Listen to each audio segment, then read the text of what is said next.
بسم اللہ الرحمن الرحیم۔ السلام علیکم۔ کاندھلہ میں ایک مرتبہ ایک زمین کا ٹکڑا تھا، اس پر جھگڑا چل پڑا۔ مسلمان کہتے تھے کہ یہ ہمارا ہے، ہندو کہتے تھے کہ یہ ہمارا ہے، چنانچہ یہ مقدمہ بن گیا، انگریز کی عدالت میں پہنچا۔ جب مقدمہ آگے بڑھا تو مسلمان نے اعلان کر دیا کہ یہ زمین کا ٹکڑا اگر مجھے ملا تو میں مسجد بناؤں گا۔ ہندوؤں نے جب سنا تو انہوں نے ضد میں کہہ دیا کہ یہ ٹکڑا اگر ہمیں ملا ہم اس پر مندر بنائیں گے۔ اب بات دو انسانوں کی انفرادی تھی، لیکن اس میں رنگ اجتماعی بن گیا، حتیٰ کہ ادھر مسلمان جمع ہو گئے اور ادھر ہندو اکٹھے ہو گئے، اور مقدمہ ایک خاص نوعیت کا بن گیا۔ اب سارے شہر میں قتل و غارت ہو سکتی تھی، خون خرابہ ہو سکتا تھا، تو لوگ بھی بڑے حیران تھے کہ نتیجہ کیا نکلے گا۔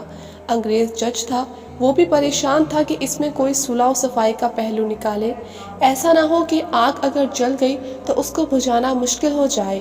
جج نے مقدمہ سننے کی بجائے ایک تجویز پیش کی کہ کیا کوئی ایسی صورت ہے کہ آپ لوگ آپس میں بات چیت کے ذریعے مسئلے کا حل نکال لیں؟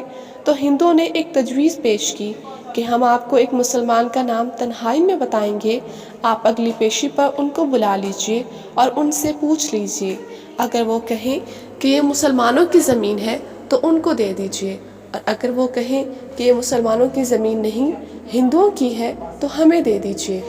جب جج نے دونوں فریقان سے پوچھا تو دونوں فریق اس پر راضی ہو گئے۔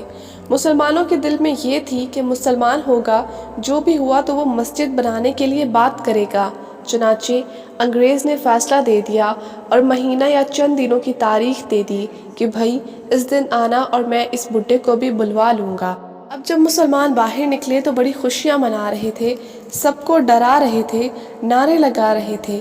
ہندوؤں نے پوچھا اپنے لوگوں سے کہ تم نے کیا کہا؟ انہوں نے کہا کہ ہم نے ایک مسلمان عالم کو حاکم بنا لیا ہے کہ وہ اگلی پیشی پر جو کہے گا اس پر فیصلہ ہوگا۔ اب ہندوؤں کے دل مرجھا گئے اور مسلمان خوشیوں سے پھولے نہیں سماتے تھے، لیکن انتظار میں تھے کہ اگلی پیشی میں کیا ہوتا ہے۔ چنانچہ ہندوؤں نے مفتی الہی بخش کاندھلوی رحمۃ اللہ علیہ کا نام بتایا کہ جو شاہ عبدالعزیز رحمۃ اللہ علیہ تعالیٰ کے شاگردوں میں سے تھے، اور اللہ نے ان کو سچی زندگی عطا فرمائی تھی۔ مسلمانوں نے دیکھا کہ مفتی صاحب تشریف لائے ہیں تو وہ سوچنے لگے کہ مفتی صاحب تو مسجد کی ضرور بات کریں گے۔ چنانچہ جب انگریز نے پوچھا کہ بتائیے مفتی صاحب ہی زمین کا ٹکڑا کس کی ملکیت ہے، ان کو چونکہ حقیقت حال کا پتہ تھا، انہوں نے جواب دیا یہ زمین کا ٹکڑا تو ہندوؤں کا ہے۔ اب جب انہوں نے کہا کہ یہ ہندوؤں کا ہے تو انگریز نے اگلی بات پوچھی کہ کیا اب ہندو لوگ اس کے اوپر مندر تعمیر کر سکتے ہیں؟ مفتی صاحب نے فرمایا جب ملکیت ان کی ہے تو وہ جو چاہے کریں، چاہے گھر بنائیں یا مندر بنائیں، یہ ان کا اختیار ہے۔ چنانچہ فیصلہ دے دیا گیا کہ یہ زمین ہندوؤں کی ہے، مگر انگریز نے فیصلے میں ایک عجیب بات لکھی۔ فیصلہ کرنے کے بعد آج اس مقدمے میں مسلمان ہار گئے مگر اسلام جیت گیا۔ جب انگریز نے یہ بات کہی تو اس وقت ہندوؤں نے کہا کہ آپ نے تو فیصلہ دے دیا، ہماری بات بھی سن لیجئے۔ اب اسی وقت کلمہ پڑھ کر مسلمان ہوتے ہیں، اور آج میں اعلان کرتے ہیں کہ اب ہم اپنے ہاتھوں سے یہاں مسجد بنائیں گے۔ تو عقل کہہ رہی تھی کہ جھوٹ بولا کہ مسجد بنے گی، مگر حضرت مفتی صاحب نے سچ بولا اور سچ کا بول بالا کیا۔ سچی پروردگار نے اسلام اس جگہ مسجد بنوا کر دکھلا دی۔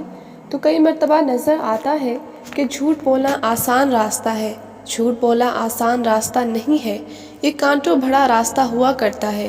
جھوٹ سے اللہ تعالیٰ نفرت کرتے ہیں، انسان نفرت کرتے ہیں، انسان اعتماد کھو بیٹھتا ہے۔